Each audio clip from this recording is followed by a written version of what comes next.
A woman is in the hospital tonight after she and a friend were dumped into a garbage truck after sleeping in a dumpster. News Channel 8's Rod Carter is joining us live with more on this bizarre story. What a wake-up call today, Rod. Yeah, really, Keith. It is bizarre. You know what? When you think about it, two people sleeping inside a dumpster, you kind of give it a little bit of a chuckle until you realize just how dangerous that could have been. And you know what? Believe it or not, people sleeping in dumpsters, not all that uncommon. Started the route this morning, got the Wawas about 4:50. Garbage driver Radamez Velasquez's day started like all the rest. He made his rounds collecting garbage. His second stop, the Wawa on Orient Road in Hillsborough County. When I checked the container, I looked inside, I seen cardboard, picked it up. I actually dumped the container. When he left, just before compacting that trash, he checked his safety camera, as he always does. And that's when he saw something that wasn't that usual. I noticed someone jumping up and down in the truck. So that's when I immediately pulled over. You know, I called the authorities. Listen to his 911 call. I got two people, I don't know how they get in the back of the truck, but they stuck in the truck. I almost killed both of them. Those two, 37-year-old Donald Jordan and 49-year-old Lisa Cirabella, are from Kissimmee.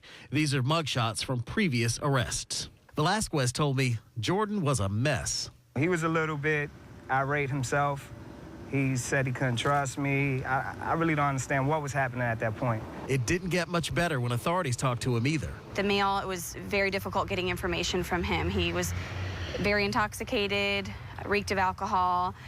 Said he was visiting from Kissimmee and that some friends had left them stranded and that they had crawled into the dumpster because it was a warm place. Ironically, Velasquez says training they received just last week prepared him for people sleeping in dumpsters, although he admits he never really believed it until he saw it. I'm happy. I'm happy I kept people safe. Happy I could do it. I was just doing my job, though. It's an everyday thing. And again, exactly why they were into that dumpster, we don't really know. We heard they're homeless, and we heard they were at the Hard Rock Casino, so no one really knows at this point, or at least I should say, I guess I don't know. Cirabella, we did check just a few minutes ago. She's still at Tampa General Hospital right now in fair condition, but, Keith, no condition to talk about this at all. Well, I guess they were trying to stay warm based upon what we're hearing there, but they're not going to add insult to injury by charging them, are they? No, at this point, there are no charges going to be filed. According to deputies, they really didn't break any laws, and perhaps the public shaming of being dumped out of a dumpster into a garbage truck. Yeah, that's enough. That's enough. Yeah. Rod Carter reporting live for us tonight. Thank you, Rod. Hey, good evening, Keith. That man's name is Ed Woodward, and he's a medical student here at USF. And his journey getting to medical school was not one that he chose, but perhaps one that chose him. One of those Tillman scholars is Ed Woodward. Tonight, University of South Florida medical student Ed Woodward is in the spotlight on NBC, honored as a Pat Tillman Scholar. He's a shining example of courage. Ed was well on his way to becoming a fighter pilot. Then something happened. It was after a night flight, like my head just really hurt on the left-hand side. And so it would just like excruciating, like the worst headache you've ever had, except it was only on the left side, and that happened right after I landed. That pain turned out to be a stroke. He had a hard recovery, but in the end was medically discharged. And that's when I realized that I had lost. I was never going to get to fly again. But pain is nothing new to him. A few years before that stroke, Ed lost his twin brother Gene in an accident involving a drunk driver.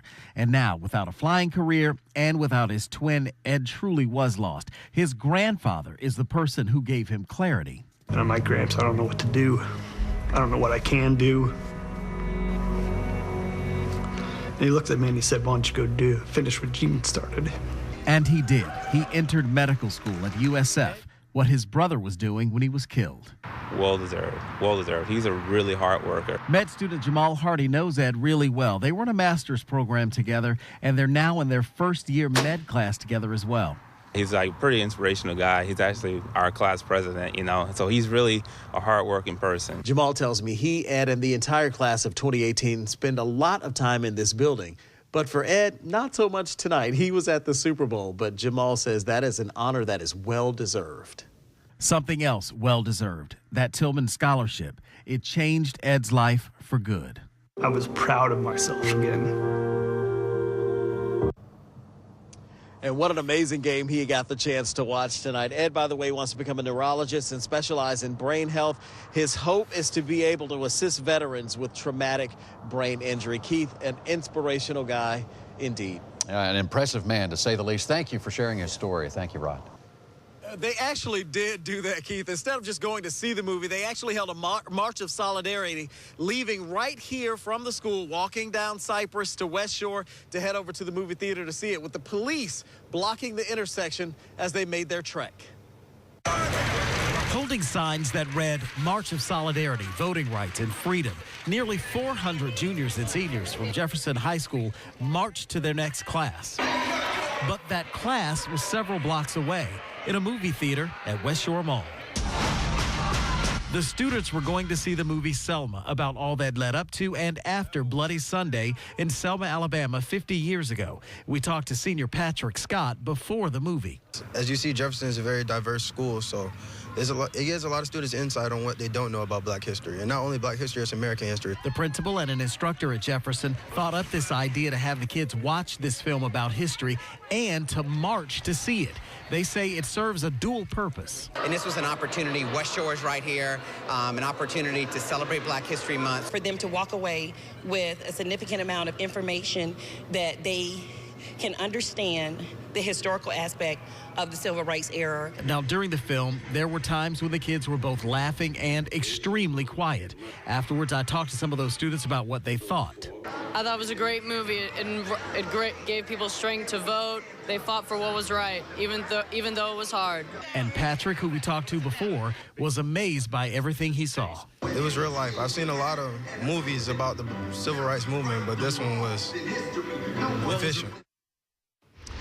And I have to tell you, I think all of those kids were very excited to see that movie, and they did learn quite a bit. Now, 400 theater tickets is pretty expensive. Well, the principal here at the school has a discretionary fund to pay for things for student needs, and so he decided that this would be a good thing to do. So that's how they paid for the tickets. And also, Keith, they actually had the movie theater open up just for them, so they were the only ones in the entire theater for that showing today. What a great field trip and a lesson to learn. Thank you for sharing, Rod.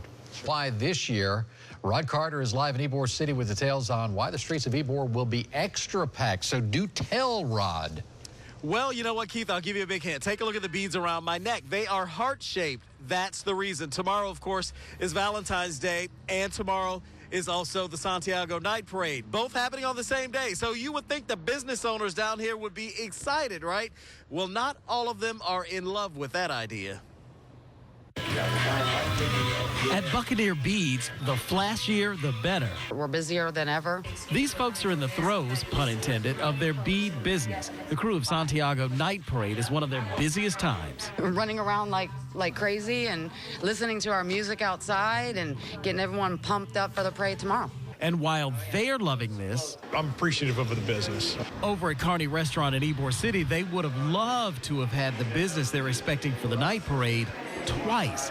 This year, the night parade and their second busiest day, Valentine's, falls on the same day. The fact of the matter is that we could have two very busy evenings instead of one. Poor planning on the city. We complained about it 3 months ago. Now, historically, the night parade has always been held the second Saturday in February, and it has been held on Valentine's Day before. This year, the crew tried to get that changed to the 21st, but the city said no.